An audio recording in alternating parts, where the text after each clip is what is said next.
Salutare guys și bine m-am găsit la noi.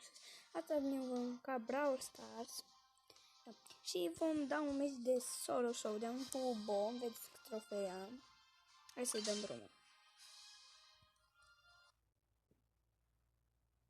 Și ne intră și așteptăm. Da. Hai să vedem.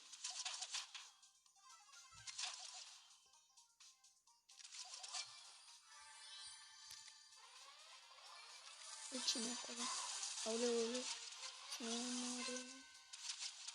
Am mai făcut un video, dar era pe mult. Nu mi-am dat seama. Am văzut că nu se auzea și am început să fac pe ăsta. Taci mai din gură. Așa.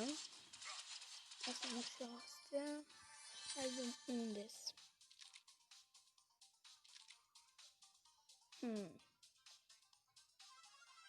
Hai fi ușor, da.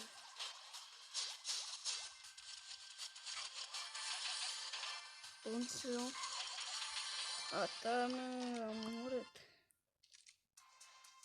Să de asta nu o să fie lung, să fie așa un pic scurtut. Am vrut să vă arăt ce chestii am eu.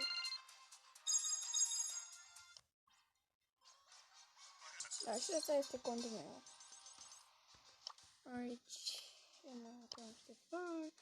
Culoarea o să schimbăm asta. Și hai să vă arăt brawler.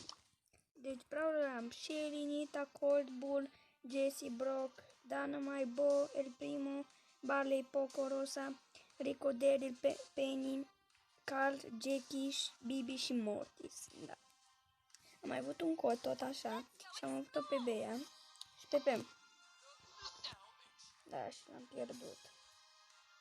Mi-e dor de cont. Da, sper că v-a plăcut acest video. Nu uitați să dați un like, un share și subscribe și noi ne auzim data viitoare. Pa, pa!